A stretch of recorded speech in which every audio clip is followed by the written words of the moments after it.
I'm thinking I really need this prayer the way I'm feeling, because in between, mind you, when I would go to the bathroom, I would think, you know what? Take off the shoes. Yeah. And leave them, just leave them. Yeah. You know? And, you know, I would, at the same time, you know, there would be this voice. I always say, you know, when God speaks in this ear, the enemy will speak in the other ear, you know. And the enemy's voice will always be louder. Yeah. You know, like just touch, like, you know what, take out the shoes. And the enemy is like, you know you're dead. Yeah. If you dare do that, that's it. You know. Yeah. Either way. Yeah. I'm not thinking that way. I'm just thinking that, you know what? I am going to disappear from the face of this world. That's how cruel the drug world is like. Because they're not going to believe me. They're going to think you sold out, you crooked them or something like that. You betray them. So that is why they will kill you. And they will not even think once, twice, or whatever. You will just disappear. You know, I mean, people have disappeared in the past, you know. And I'm thinking, I don't want to be that statistic. And so I'm just trying to answer the part of prayer. Yeah. So when he says, let us pray, I'm like, whoa, I need this prayer. Yeah. You know, I can do with this prayer. And secondly, although I used to go to church, you know, sometimes going to church does not mean you really have a relationship with God. You know, you can go to church, you know, because that's what the Joneses do. Yeah, it can be religion, and the Joneses go to church, so it has to be a good thing. So you find that, so at that time, I have to be honest, I didn't even know how to pray. Say for our Father who art in heaven, because I prayed it from school, you know. But I mean, like a serious prayer, like I did. So that is why I just marveled at his prayer. It was so powerful, you know. And I think I even believed in that prayer, you know, if you ask me. And at that time, we were to check in. It was 3:00, so we are going to get a connecting flight now to Bermuda. Yeah. And we check in. And I'm nervous, you know. Unlike the first time, I think I did better the first time than the second time. This time I am so nervous. I am just trying to talk, to strike a conversation with the security people, you know. With everybody. Yes, you know, I'm just like trying to, and I'm giving myself away with this odd behavior. And we got in, and what was the prayer?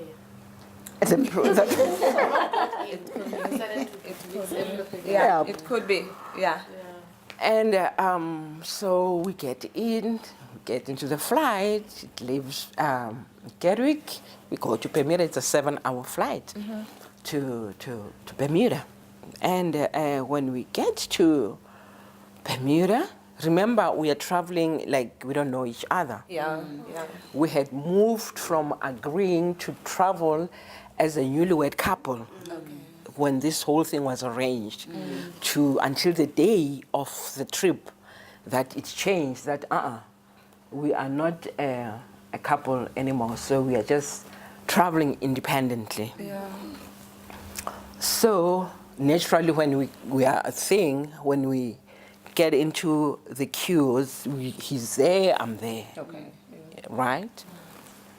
And from nowhere, I remember this young lady, you know, plain clothes. She just came and said, "Excuse me, sir, excuse me, lady, ma'am, can you come over?" Yes. Come over. Okay. And How did they know that you know each other now? that's a good question. They probably watched them from that airport, the smoking zone. I think Probably cameras. How? So we go, and he's also dressed the part, suit and everything. So there is no reason why we need to be profiled. and we are not traveling together. So they call us, they start asking us questions. Where are you from? And no, from South Africa. What are you coming to do here? And I was supposed to be attending a conference in Bermuda. I was booked in and registered. The invitation. Yes, everything has been taken care of. So I'm like, with the confidence I can master, oh no, I'm coming for a conference, ma'am. Yeah. And they were like, then they separated us because, are you traveling together? And I'm like, no, I'm traveling alone. And he's also saying, no, I'm traveling alone. And then they put us in different offices now. And this is, they started questioning. The questions are now becoming intense. And now I'm losing my breath, I'm losing my calm, I'm terrified now.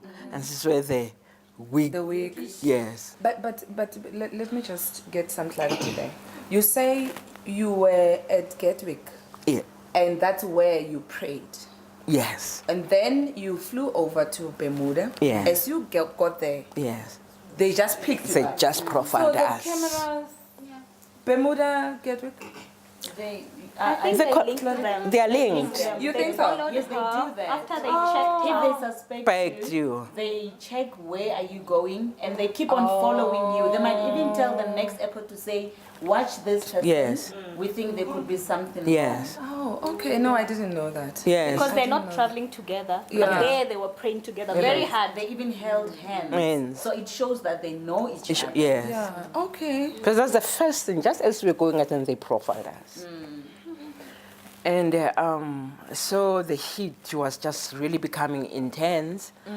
And I started now changing my statements. Then I said, yeah, you know what? Yes, I'm not alone. I'm with so and so.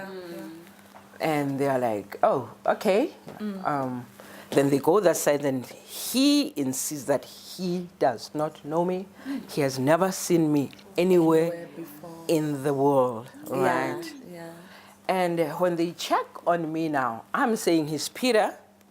And when they check the documents, it's saying he's Henrik.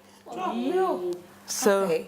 you know, it's not the very real tricky names, game. but I'm just making Yes. an They example. plan for every detail. Yes, you know, and I'm like, no, he actually even paid for this trip. And when they check where the tickets were bought, they find that whereas his ticket has been, you know, bought the legitimate way, mine has been bought with credit card fraud, and that's sealed it. You know, that's And sealed. who are you then to say, I really know him? There's no There one is who's gonna no believe way. you. Yes, Yeah. because There's no proof. because now I have no proof, because what I'm saying is not lining up Yeah, no. with the facts. And now they took me for search, for the strip search. And that's how they got the drugs in the shoes. And he has nothing on him. So, you know, they're going to let him go. Yeah. And here I am, being caught with the drugs to the value of $3 million US, a kilo of pure heroin. Pure. Yes. The purity was very high. And those three things are the ones that determine your sentencing in Bermuda, which is a zero-tolerant country for drugs, because it's a haven for drugs. So that constitutes life behind bars. So they're letting him go, and I'm faced with a life sentence. And just Hello. at that moment, you know, Yes. Ms. Lillian, I'm interested to know, just as you realize he doesn't know me, it means we don't know each other. I'm on my own. And these people have just found, what is the scariest thing? What is the worst thing you thought of at that time? You know, at that time, I became numb. I didn't even know what to think. You didn't even think. I didn't think. Didn't have the It was capacity. like I'm watching it. It was like, you know, this Or thing. an out of body Yes. experience, sort of. Yeah. Yes, you know, and then they started like asking, and I kept on saying, "I'm traveling with him," you know, and they are no longer interested in that.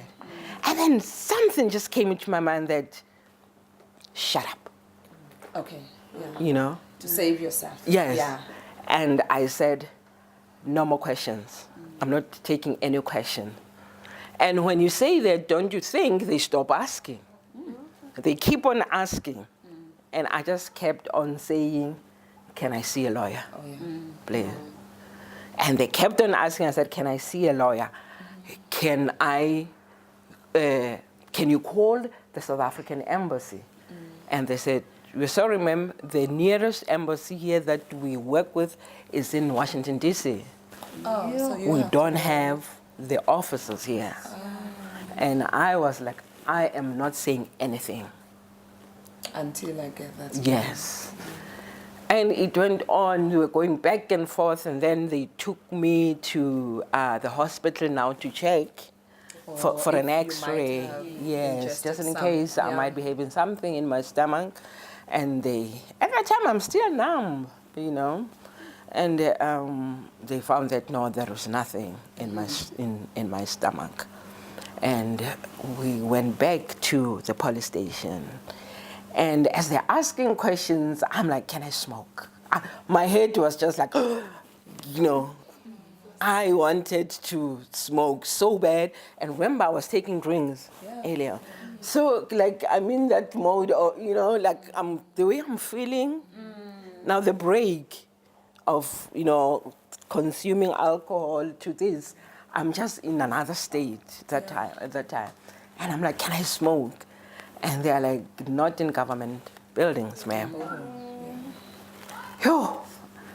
And I just kept on pressing and pressing and pressing, and then one policeman. One thing I can say about the police in Bermuda is that they are very user-friendly. Okay. You know, they don't like and shout and No arrogance. They are They not treat you like arrogant. you are. Yes, There's they no treat you like you just crossed the line. Yeah. You know.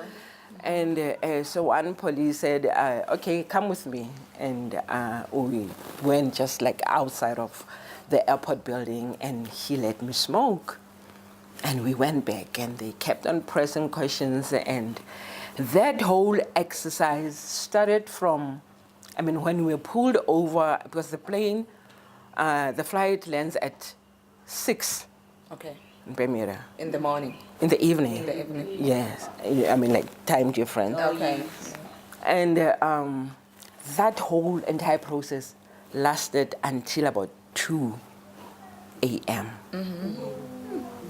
And this is where now they they took me where I didn't even know where they were taking me at the time. And they kept on asking, aren't you hungry, ma'am? And I said, no, I'm fine. Aren't you hungry, ma'am? I said, no, I'm fine. And eventually, when we passed a 24-hour service, what do you call it? Mealtime? Was that the mealtime? No, it's around 2 now in the morning. So we are passing this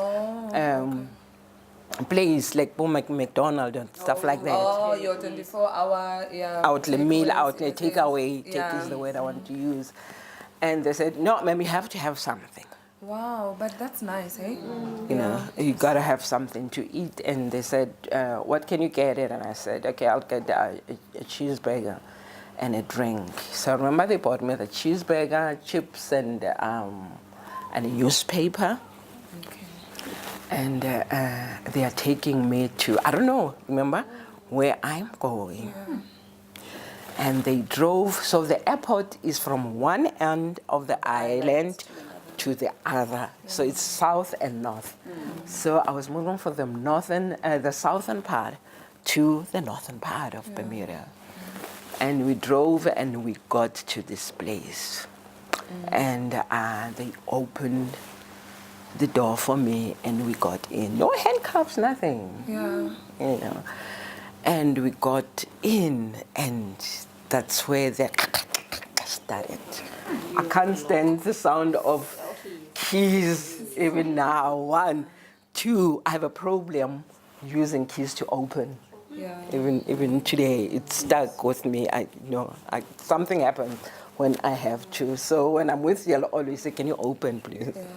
Can you unlock, please?" Yeah. It messed up with my thing, and I got in.